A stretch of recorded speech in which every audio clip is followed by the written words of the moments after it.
नमस्कार, आपके साथ मैं हूं ऋतिक सविता। स्वागत है आपका SPN9 न्यूज में। महंगाई, रोजगारी, बेरोजगारी, तमाम मुद्दे सुन सुन के आपके कान पक गए होंगे। आपने भी हिंदू मुस्लिम की राजनीति देखी होगी, आपने सॉफ्ट हिंदुत्व सुन लिया होगा, आपने तिलक मद्रा सुन लिया होगा, आपने शराबबंदी सुन ली होगी, आपने नोटबंदी सुन ली होगी, आपने सुना होगा कि काला बाजारी बंद होगी।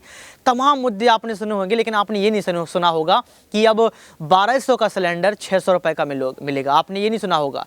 आपने ये नहीं सुना होगा कि आज आपके बच्चे की शिक्षा व्यवस्था फ्री हो जाएगी। आपने ये भी नहीं सुना होगा कि अब हिंदू मुस्लिम जो भाई भाई के हम नारे देते हैं, वो नारा जो है लगातार चलता रहेगा और हिंदू मुस्लिम की राजनीति बंद हो जाएगी। आपने ये भी नहीं सुना होगा कि विशुद्ध राजनीति के दास्तान बंद हो जाएगी, सत्ता का खेल बंद हो जाएगा, कुर्सी का खेल बंद हो जाएगा और कहीं ना कहीं राजनेता अब आपके लिए जमीनी स्तर के मुद्दे पर काम करेंगे। आपने कभी नहीं सुना होगा।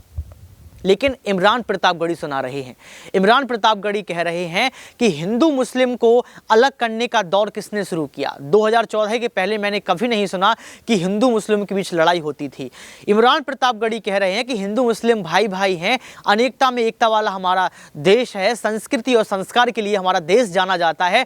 लेकिन आज ऐसा क्या है कि यहाँ पर नरेंद्र मोदी की सरकार ने एक दीवार खड़ी कर दी है। उस दीवार पर एक पर हिंदू, एक पर मुस्लिम, एक बॉर्डर बना दिया है, एक लक्ष्मण रेखा खींच दी है कि आज हिंदू मुस्लिम एक दूसरे को ठीक से नहीं देखता है। क्योंकि उसके अंदर डर भरा है कि अगर बीजेपी सरकार आ गई तो मुस्लिम नष्ट हो जाएगा। उसके अंदर डर भरा है कि हिंदुत्व फैल गया तो मुस्लिमों का भारत में रहना जो है खतरे में हो जाएगा। लेकिन पहले आप इस वीडियो को सुनिए, जिसमें इमरान प्रतापगढ़ी एक नज़्म सुनाते हैं, एक शायरी पढ़ते हैं और जिससे एक संदेश देते हैं कि हमारे देश में हिंदू मुस्लिम का भाईचारा कायम है। हम हिंदू मुस्लिम हो, मुस्लिम हिंदू हो, किसी भी धर्म से हो, किसी भी जाति से हो, किसी भी संप्रदाय से हो, हम सब भाई भाई हैं। पहले आप इस वीडियो को देखिए। मैं एक बहुत छोटी सी नज्म आपको सुनाता हूं। आज रास्ते में आते आते जो नज्म हुई है वो नज्म आपको सुनाऊंगा। वो एक शख्स जिसका पोस्टर लगा हुआ है, जिसका कटआउट खड़ा है, जिसका नाम है राहुल गांधी। मैं यात्रा में चल रहा था तो केरल में किसी पत्रकार ने मुझसे कहा कि इमरान साहब, आप राहुल गांधी जी के साथ चल रहे हैं, कैसा महसूस कर रहे हैं? तो मेरे जवाब को अपना जवाब समझना। मैंने कहा कि अगर मैं महात्मा गांधी के दौर में पैदा हुआ होता तो अंग्रेजों के खिलाफ उनके साथ भी पैदल चल रहा होता। मेरी खुशनसीबी है कि मैं इस दौर के गांधी के साथ पैदा हुआ हूं। मैं राहुल गांधी के साथ पैदा हुआ हूं तो नए अंग्रेजों के खिलाफ उनके साथ कदम से कदम मिलाकर के पैदल चल रहा हूं, देश को जोड़ने के लिए अपने पांव के छालों की परवाह किए बगैर मैं चल रहा हूं। तो मैं आपको एक नज्म सुनाता हूं कि हिंदू मुस्लिम सिख ईसाई सबका प्यारा राहुल भाई। मुझे लगना चाहिए कि मैं मुंबई में खड़ा हूं और आप उसी जिंदा दिली के साथ सुन भी रहे हैं, इधर से लेकर के वहां तक, पीछे तक, कि हिंदू मुस्लिम सिख ईसाई सबका प्यारा राहुल भाई, जो इंसानों को इंसानों से जोड़ रहा है पुल की तरह। जो समाज टूटा है, जो बंटा हुआ है, ये जो कोशिश है, ये जो नारा है कि नफरत छोड़ो भारत जोड़ो, उसे मैं नज्म में पिरोने की कोशिश करता हूं कि हिंदू मुस्लिम सिख ईसाई सबका प्यारा राहुल भाई, इंसानों को जो इंसानों से जोड़ रहा है पुल की तरह, अपनी धुन में हंसता गाता, अपनी धुन में हंसता गाता, जो निकला है बुलबुल की तरह, जो निकला है बुलबुल की तरह।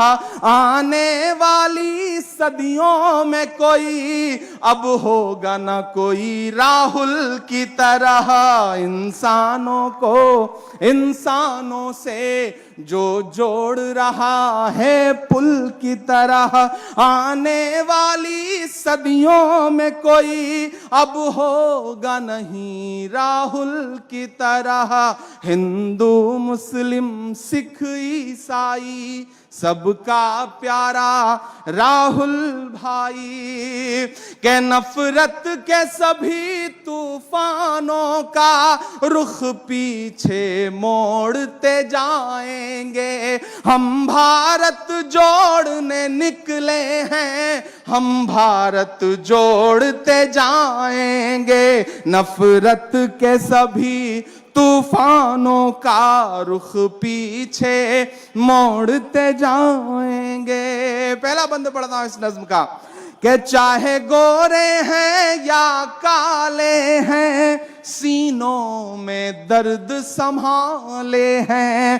पैरों में भले ही छाले हैं, पर हम नहीं रुकने वाले हैं।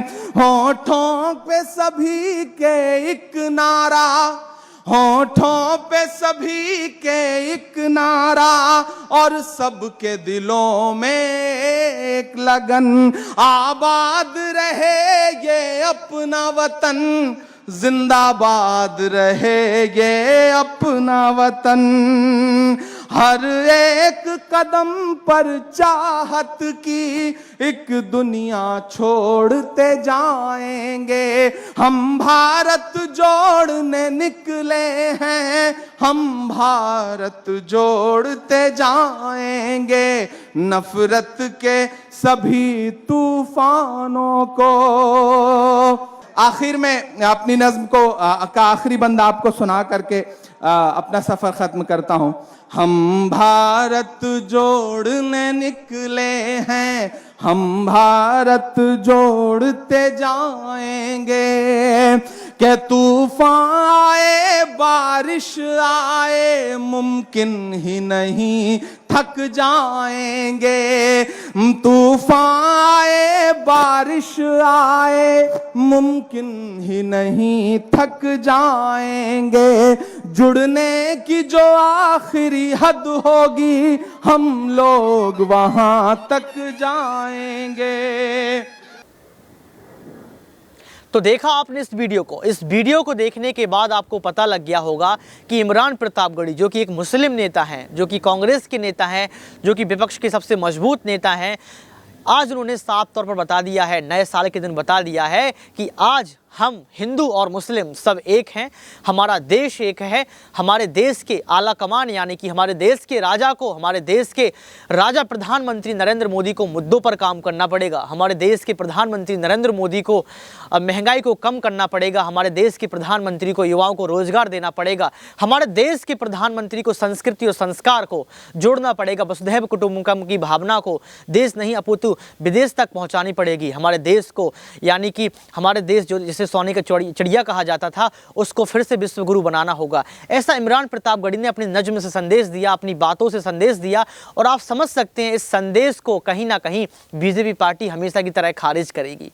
आपको क्या लगता है कि आज नरेंद्र मोदी जो कहीं ना कहीं हिंदू मुस्लिम की राजनीति के लिए जाने जाते हैं, आज नरेंद्र मोदी जो कि एक ब्रांड बन चुके हैं, आज नरेंद्र मोदी जो कि आज कमल के चिन्ह, जो चुनाव चिन्ह उनका है कमल, उस कमल को अगर हटा दिया जाए तो नरेंद्र मोदी चुनाव चिन्ह बन चुके हैं। आपको क्या लगता है ये चुनाव चिन्ह खत्म होगा? आपको क्या लगता है क्या नरेंद्र मोदी महंगाई को कम करेंगे? आज सिलेंडर 1225 का हो गया, आज 1 तारीख है और 1 तारीख को आपको बड़ा सौगात मिला, बड़ी गिफ्ट मिली। सिलेंडर आपको 1225 रुपये का मिलेगा, 25 से 30 का भी मिल सकता है, और हो सकता है कि आप गाँव से बिलोंग करते हो तो वही सिलेंडर आपको 1300 रुपये का मिले, क्योंकि कहते हैं ना कि गांव में सिलेंडर पहुंचता ही नहीं है। आज भी नरेंद्र मोदी चूल्हे बंद नहीं करवा पाए। तो आप मुझे बताइए कि आप इमरान प्रतापगढ़ी की बात से कितना सहमत हैं? आप मुझे बताइए कि इमरान प्रतापगढ़ी जो कि एक मुस्लिम नेता हैं, क्या ये सही बात कह रहे हैं या आप इनकी बात से सहमत नहीं है? आप मुझे बताइए कि आज देश में इमरान प्रतापगढ़ी जैसे नेता की ज़रूरत है? क्या आज हमारे देश में हिंदुत्व कुछ ज़्यादा ही कगार पर है? क्या हिंदुत्व करते हुए हमारे मुस्लिम भाइयों का जो है दिल दुखाया जा रहा है? आप कमेंट बॉक्स में ज़रूर बताएं, और ये भी बताएं कि इमरान प्रतापगढ़ी की बात से आप कितना सहमत हैं। आज के लिए सिर्फ इतना ही। देखते रहिए SPN9 न्यूज़।